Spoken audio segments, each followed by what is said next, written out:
നല്ല പുട്ടിനും പൊറോട്ടയ്ക്കും ദോശയ്ക്കും ഒക്കത്തിനും കഴിക്കാൻ പറ്റിയ ഒരു അടിപൊളി ടേസ്റ്റുള്ളൊരു കടലക്കറിയാണ് കേട്ടോ. അപ്പോൾ തേങ്ങയൊന്നും അരക്കാതെ തന്നെ നല്ല കട്ടിയുള്ള ടേസ്റ്റായിട്ടുള്ള കടലക്കറി നമുക്ക് സിമ്പിളായിട്ട് തന്നെ ഉണ്ടാക്കാം. അപ്പോൾ അതിന് വേണ്ടിയിട്ട് ഞാൻ ഇതേപോലത്തെ കറുത്ത കടല എടുത്തിട്ടുണ്ട്. ഇത് 8 മണിക്കൂർ ഇതേപോലെ പൊതിർത്തെടുത്തിട്ടുണ്ട്. നന്നായിട്ട് കുതിർന്നതിന് ശേഷം ഒരു പാൻ എടുക്കുക. അതിലേക്ക് കുറച്ച് ഉപ്പും ആവശ്യത്തിന് വെള്ളം ഒഴിച്ചിട്ട് ഈ കടല നന്നായിട്ടൊന്ന് വേവിച്ചെടുക്കുക. അപ്പോൾ കടലയൊക്കെ നന്നായിട്ടൊന്ന് വെന്ത് വന്നിട്ടുണ്ട്. അപ്പോൾ കുക്കറിലാണെങ്കിൽ ഒരു 5 നിമിഷത്തിൽ ഇത് വെന്ത് കിട്ടും. ഞാൻ കുക്കറിലല്ല വേവിച്ചത്, ഇതേപോലത്തുള്ള പാത്രത്തിലാണ് കേട്ടോ വേവിച്ചത്. ഒരു 15 മിനിറ്റ് കൊണ്ട് ഇത് നന്നായിട്ടൊന്ന് വെന്ത് വന്നിട്ടുണ്ട്.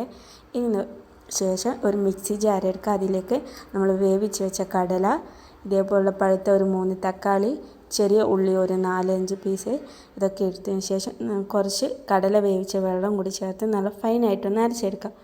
നല്ല നൈസായിട്ട് വേണം അരച്ചെടുക്കാൻ വേണ്ടി. അപ്പോൾ ഇതേപോലെ ഒന്ന് അരച്ചെടുത്തിട്ടുണ്ട്.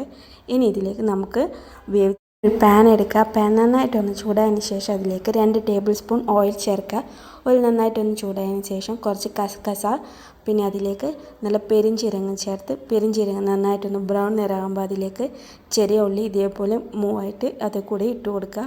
അപ്പോൾ അതിൻ്റെ തൊലി കളഞ്ഞ് നന്നായിട്ടൊന്ന് കഴുകിയെടുത്തതിന് ശേഷം അത് കട്ട് ചെയ്യേണ്ടതില്ല, ഇതേപോലെ തന്നെ നമുക്കൊന്ന് ചേർത്ത് കൊടുക്കുക. എന്നിട്ട് നന്നായിട്ടൊന്ന് ഫ്രൈ ചെയ്തെടുത്തതിന് ശേഷം നമ്മൾ വേവിച്ച് വെച്ച കടലയും കൂടി ഇതിലേക്കൊന്ന് ചേർത്ത് കൊടുക്കണം. അപ്പോൾ കടലയും ചേർത്ത് വീണ്ടും നന്നായിട്ടൊന്ന് മിക്സ് ചെയ്ത് കൊടുക്കുക.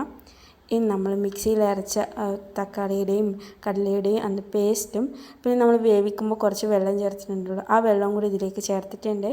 അതിന് ശേഷം ഇതിലേക്ക് 2 ടേബിൾ സ്പൂൺ ചിക്കൻ മസാല, ഒരു 1/4 ടേബിൾ സ്പൂൺ മഞ്ഞൾപ്പൊടിയും ചേർത്ത്, മഞ്ഞൾപ്പൊടിയൊന്നും നമുക്ക് ആദ്യമേ ചേർക്കേണ്ടതില്ല. അപ്പോൾ ഇത് നന്നായിട്ടൊന്ന് തിളച്ച് വരുന്നവരേക്കും നമുക്കൊന്ന് വെയിറ്റ് ചെയ്തെടുക്കാം. ഒരു 5 മിനിറ്റ് വരയ്ക്കും ഇത് നന്നായിട്ടൊന്ന് തിളക്കട്ടെ. അപ്പോൾ നന്നായിട്ട് തിളച്ചിട്ട് വന്നിട്ടുണ്ട്. ഇനി ഇതിലേക്ക് കുറച്ച് മല്ലിയിലയും കൂടി ചേർത്ത് വീണ്ടും നന്നായിട്ടൊന്ന് തിളപ്പിച്ചെടുത്തതിന് ശേഷം നമുക്ക് അടിപൊളി ടേസ്റ്റുള്ള കടലക്കറി ഇപ്പോൾ റെഡി ആയിട്ടുണ്ട്. ഇനി കുറച്ച് ഉപ്പ് കൂടി ചേർത്ത് കൊടുക്കാം കേട്ടോ. അപ്പോൾ കടല വേകുമ്പോൾ ഉപ്പ് ചേർത്തതാണ്, വീണ്ടും കുറച്ച് ഉപ്പ് കൂടി ചേർത്ത് കൊടുക്കുക. ഇനി നമുക്ക് ചപ്പാത്തിക്കൊക്കെ കഴിക്കാൻ പറ്റിയ ഒരു അടിപൊളി ടേസ്റ്റുള്ള കടലക്കറി ഇപ്പോൾ റെഡി ആയിട്ടുണ്ട്. അപ്പോൾ എല്ലാവരും ഒന്ന് വീട്ടിൽ ട്രൈ ചെയ്ത് നോക്കുക. അപ്പോൾ ചാനൽ ആദ്യമായിട്ടൊക്കെ ആണെങ്കിൽ മറക്കാതെ ഒന്ന് സബ്സ്ക്രൈബ് ചെയ്ത് കൂടെ. അപ്പോൾ ഈ ഒരു വീഡിയോ നിങ്ങൾക്ക് ഇഷ്ടപ്പെട്ടിട്ടുണ്ടെങ്കിൽ നിങ്ങളുടെ കമൻറ്റ് രേഖപ്പെടുത്തുക. അപ്പോൾ വീണ്ടും അടുത്ത